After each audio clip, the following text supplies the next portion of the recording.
बोले चलो चलो। बोले अब वो संत महात्मा निवृत्त हो, जरा नजीक से दर्शन करें, दो वचन कुछ उनके हमारे लिए दे। सब लोग गए, नजीक गए तो दादू जी ने देखा है दूल्हा, जरा श्रद्धा भक्ति से बोले क्या नाम है? बोले मेरा नाम रजब है।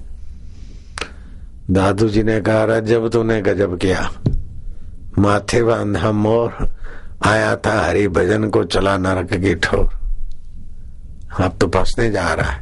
अरे बोले बाबा आप मिले तो काहे का फंसेंगे। और मुकुट उतार के फेंक दिया, बरातियों को भगा दिया और बड़े महान संत बन गए।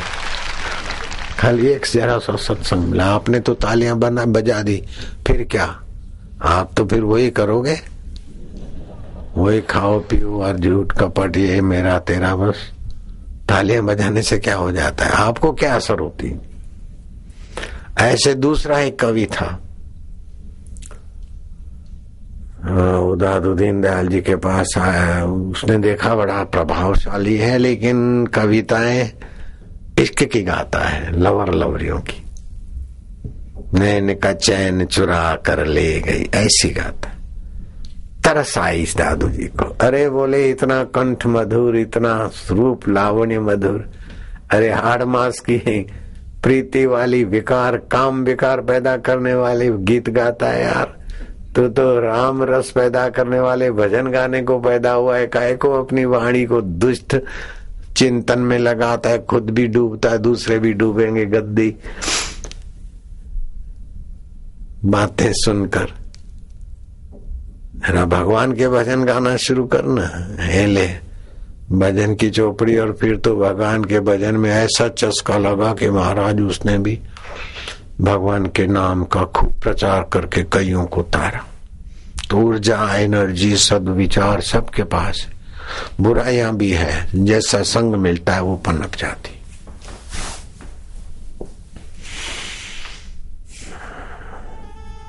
सद्गुण अपने में मानने से आदमी अभिमानी बनता है और दुर्गुण अपने में मानने से गहरे हो जाते हैं। जितनी भोग की आसक्ता होती उतना बुद्धि में स्थूलता और जड़ता आ जाती। संसारी भोग की लालच वासनाओं को बढ़ाकर जीव को तुच्छ कर देती है।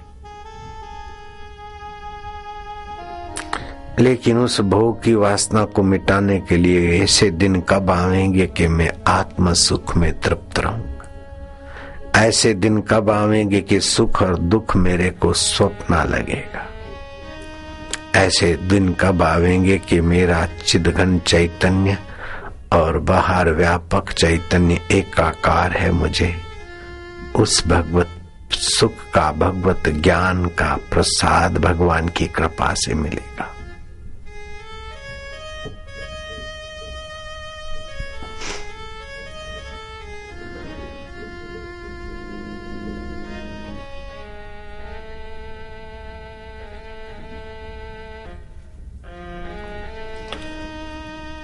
कुएं को भी कोई घेरे होते हैं, वृक्ष को भी कोई घेरे होते हैं, कई तो ब्रह्म राक्षस अथवा प्रेत भी वृक्षों के मालिक अधिष्ठाता हो जाते।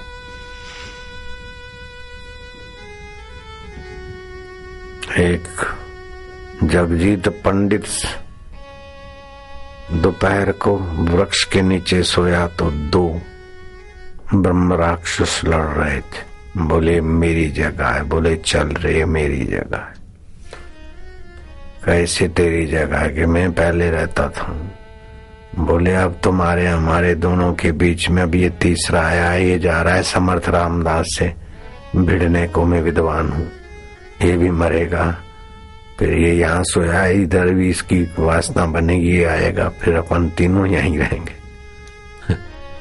तो वो तो डरा कि मैं भी इधर प्रेत बन के भटकूंगा।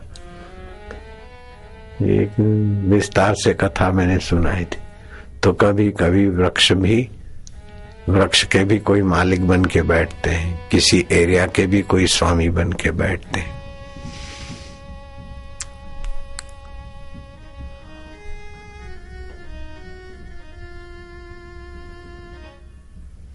इसीलिए कोई जंगल में इधर उधर वृक्ष मालिक हैं, वृक्ष का कोई अधिष्ठाता है और वृक्ष की नींद खराब की तो उस अधिष्ठाता ने गिरा दिया धड़ाक से, छोरे को फ्रैक्चर हो गया। ऐसा एक दो नहीं, तीन तीन को मैंने देखा सुना है।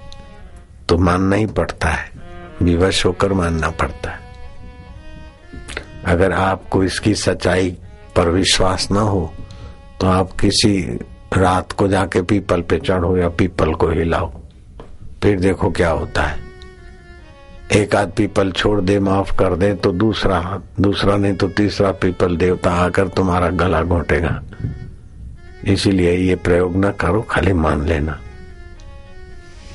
ये शास्त्रीय बात जो न माने उसको बोलो भादरवा सुद चौथ का चांद देख ले बेटे, फिर क्या होता है। तू नहीं मानता है तो खाली चांद देख ले भादरवा सुद चौथ का, अपने आप तो बापू करेगा, लांछन लगेंगे। ये संविधान है ईश्वर का, कार्य कारण के नियम, कर्म के नियम काम करते हैं।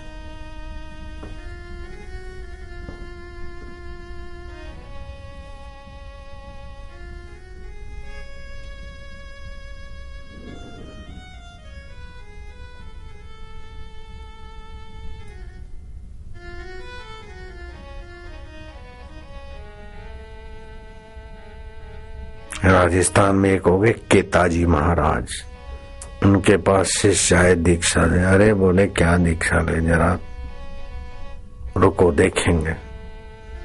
शिष्य भी पक्का था, देखते देखते देखते एक आध साल हो गया, गाय चराते चराते बोले महाराज दीक्षा दो। अरे बोले फिर देखेंगे। गाय एक में से दो चार गायों में से कई हो गई, जंगल में जाए और फिर कभी कभी गुरु के पास आए। ऐसे करते करते गुरुजी ने अपने कमरे तक की सेवा दी। केताजी महाराज आज दीक्षा देंगे, 2 महीने के बाद देंगे, ऐसे करते करते 10 साल बीत गए।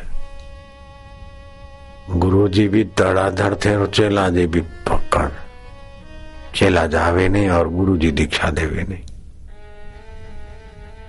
एक दिन गुरु ने देखा कि अब देखें। केताजी महाराज ने कहा कि देख जरा, मटका उठा, तालाब से पानी भर ला। वो जमाने में नल बल नहीं थे, पुरानी बात है। मटका भर के आया, केताजी महाराज ने कहा कि कौन से तालाब का पानी ना, बोले फलाने का। छी, उसमें तो भैंसे भी बैठती है। मारी छड़ी, मटका फोड़ दिया। सुबह सुबह पोस मास ठंडी, सूरज उगा नहीं।